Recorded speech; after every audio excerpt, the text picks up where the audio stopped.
Shalom, family, grand rising. How are we? You know what I'm going to say? What am I going to say? That's right. Did you read your Bible? Have you prayed already? Have you thanked the Most High for allowing you to see another day, your family to see another day? You thank Him for keeping you safe and allowing you to have the things that you need for you and your family to need to be able to survive in this crazy world that we live in. So, how was everybody's weekend? I pray that it was well. We had family movie night at my sister's. She loves to do stuff like that. So, we had a great time. Um, I did do a video. I think I told you guys about that. But yeah, so today I'm going to talk about being a parent.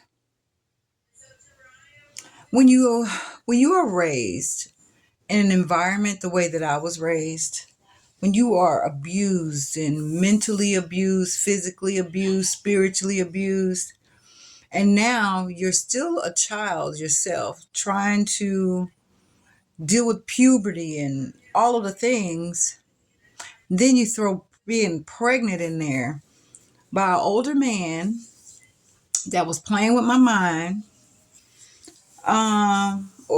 Was not a great combination. Let's just say that. It was not a great combination. Um,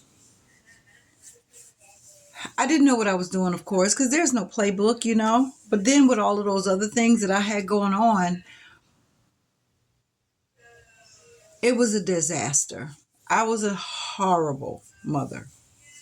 I can't even lie about it. I was a horrible mother. And I know parents be like, oh, I wasn't a good parent. No, I was a horrible mother. I became my father all over again. As much as I always said, I will never be my father. I will never do what he did to my children. Never do it.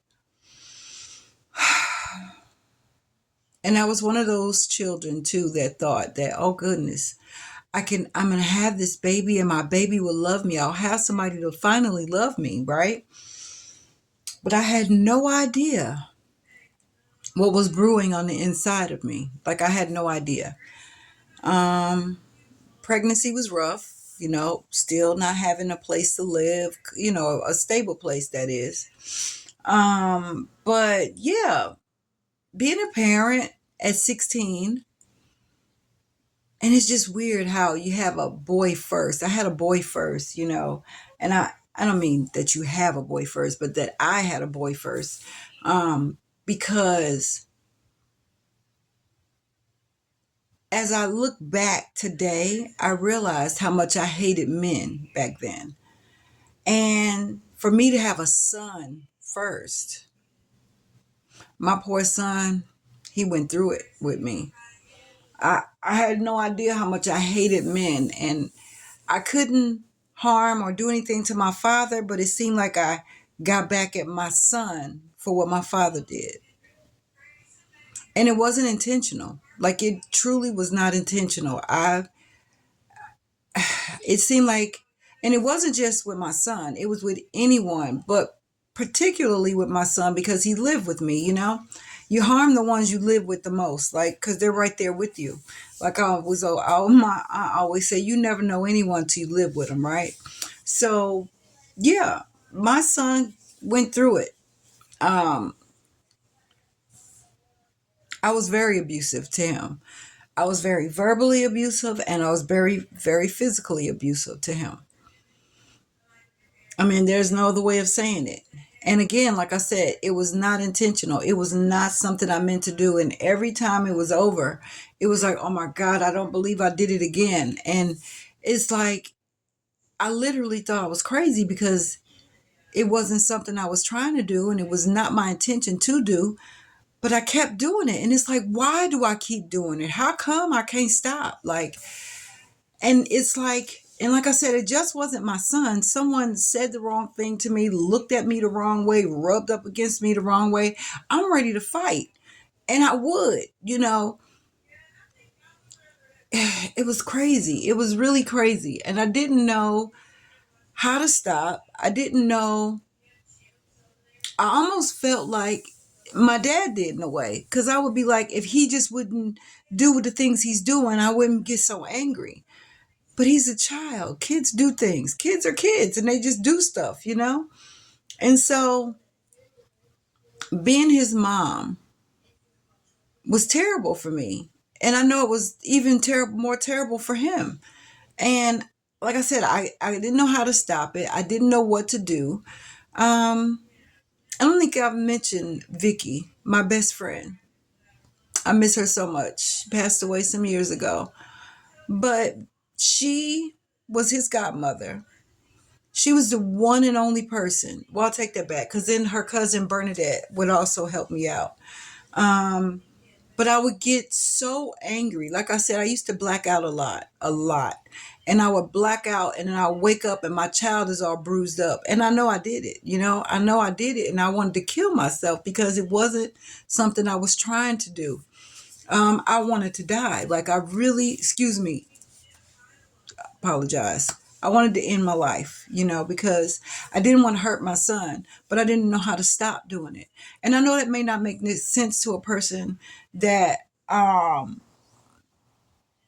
hasn't been through the things that I've been through, but I literally didn't know how to stop. I didn't know how to not hurt him. I didn't know how. You know, if for an adult, I'm gonna come at you and you gonna defend yourself, but he couldn't defend himself. You know, ooh, it was horrible. I couldn't stop. I didn't know how to stop. So I knew I was crazy. I knew I was crazy. Like there's no other way that I, as a parent who loved this child so much, continue to hurt him. But I couldn't. I could not stop. I couldn't stop. I didn't know how to stop. So thankfully, I could call my friend and I'd ask her, please come and get him. And she would come and get him and he'd stay with her and she'd take care of him and, you know, just give me some peace to myself. But in my peace to myself, I'm beating myself up. I'm trying to harm myself. I've slit my wrist before. I've tried to do a lot of things. I would take pills and try to do all sorts of things just to end my life because I felt like Vicky would take care of him. She would love him and take care of him. I didn't deserve him, you know. I literally, that's how I felt. I didn't deserve him, and he deserved a better mother. But I didn't. I really didn't know how to stop, and it took a long time for me to realize that I can stop, you know. But it took so many years because it's embarrassing to tell people your business, you know. And as a kid, I didn't want to tell people my business. I was embarrassed that I was this way. I was embarrassed that I couldn't stop. I was embarrassed that how can you hurt someone? How can you do what that has been done to you? Like that was the thought that I'll have. Like how do you do it? How can I just keep doing what I'm doing? Um, I I tried a lot of different things, and mainly the things I tried was killing me and him. Like that was one, those are the things I tried. Like I really did. I tried to end both of our lives because I felt like if if Vicky couldn't keep him, then someone would harm and hurt him. So I used to try to end both our lives. I really did. Because I just didn't want to live this life and I didn't want him to live it either. Because I felt like my life is screwed up and his life would be screwed up. I mean, and when I look back at that now, I'm just like how selfish and crazy that was. But I was afraid to ask for help. And I didn't trust anybody either. Like I didn't trust people that would really help me. I felt like they would take him and put him in, you know, in the system. And I've been in the system and I knew how that would work. And I didn't want to go through that. I didn't want him to take him to my dad's. And it was just all kinds of things going on in my head that I couldn't make sense of. Weirdly enough, though,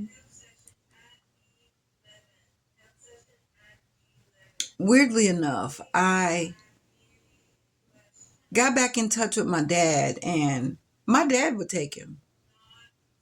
And my dad found out that when my son was really little, that I had given my son my dad's first name. I think that's my dad's first name. Um, but yeah. So if you're new to the channel and you don't know what I mean, I don't know what my father's real name is. He's lied. He had birth certificates and social security cards with different names, so I never really knew what his real name was. But at the time, Willie was the name that I knew him as, and I gave my son his part of his name. So my son has four names, of first and last name, of course, and two middle names. Um, so when he found out, my dad always wanted a son. He had two daughters, so he always wanted a son, and he was just in la la land. And so he would take my son, and on the weekends, because I still was young, I wanted to go out, I wanted to do things. So he he he was a great grandfather. I was shocked. Like, he was really a great grandfather. Like, he didn't hurt my son. He didn't do anything to my son. At least I don't think so. My son's never said anything, but yeah, he pretty much let my son do whatever the hell he wanted to do. My son would go over to my dad's house and would destroy my dad's house. And my dad didn't care. Like, it was just whatever my son wanted to do. That's his little Willie. That's what he was calling, little Willie. And he just loved it. He ate it up. Whatever my son needed and wanted, he would give it. So then I got back into my dad's good graces with money. Because, like I said, my dad was making $250,000 a year. So he had it. He paid his house off early, like very early. So he didn't have a mortgage. So he just had his regular bills. His car had been paid off years ago. So, my dad had money. So it was great that, finally I'm able to get some money again. And I literally used my son. I used my son so that I could get it. I started learning how to be a manipulator, or I don't think I learned. I was taught how to be a manipulator, and I would manipulate to get what I wanted. You know, I lived with so many different people. I've learned so many different things, and I've seen so many different things that, yeah, I'm a play the system. Yeah, I'm getting welfare. I'm getting food stamps. I'm playing my dad, and I'm getting that money. And my dad gave me big money to make sure my son had whatever he needed. I didn't move back in with him though. Didn't want to do that one. I eventually got my own little place. But like I said, I was young and I wanted to party. I wanted to go to the clubs. I was still out there, not boyfriends, just out there. Okay. And yeah, I was out there and I started, I'm not even gonna say dating because I wasn't dating. I was just out there. And as long as you had some money, we could be friends. Yeah, we could be friends. And yeah, I started, yeah, I just became, let's say, I'll say it this way. I realized what men liked. I realized what I could do and how I could do it to get whatever I wanted from them. So I used it to my advantage. I didn't really care about sex. It wasn't no big deal to me. I mean, I've been abused sexually all this time anyway, so I don't care nothing about it. I don't have no connection to it, because I didn't trust or care for people for real. The only person I really cared about was my friend Vicky and my son. Now I loved my dad, but I hated him too. I remember one counselor I went to, she said, I would hate that man. I said, I do hate him. I said, but I also love him. And she looked at me and she literally said, yeah, that makes sense to a person like you. And I was offended. What does that mean? A person like me? He's still my father. And I love him because he's my father, but I hate him for what he's done to me. That makes sense to me. So I knew how to love and hate you at the same time, you know? That made sense to me. Yeah, that does make sense to me. So, yeah, I became really, it was almost like I studied how to be really good in bed. I really did. I studied it. I wanted to see what men like. I wanted to be good at it. I wanted to be so good at it. And this is literally what I used to say. I want them to call my name even when they with their wives. Yeah, because I didn't care if you were married. I went after married men because I didn't want a relationship with you. So I felt like you're married, so you go home. But you give me what I want because I'm doing what your wife not doing. Y'all can fill in the blanks. You know what I mean. So I became really good at the art of sex. Very good at it. It was, like I said, I studied it. And I became the bad girl in the bedroom. Not just in the bedroom. It didn't matter if we were out in public. I hook you right up real quick. Real quick. But I need this first. You got to give me this first. Yeah. So, yeah, we're going to get into all the other little things that I've done over the years to become the woman that I am today. Have an amazing day, friends. Please like, subscribe, share, because I do want to get these videos out to others because I do want to show people you can heal and you can become a better person no matter what you've been through and no matter what's been done to you. So, thank you for watching. Thank you for sharing. Thank you for subscribing. And thank you for just coming back. I appreciate it very much. Have an amazing rest of your day. Shalom.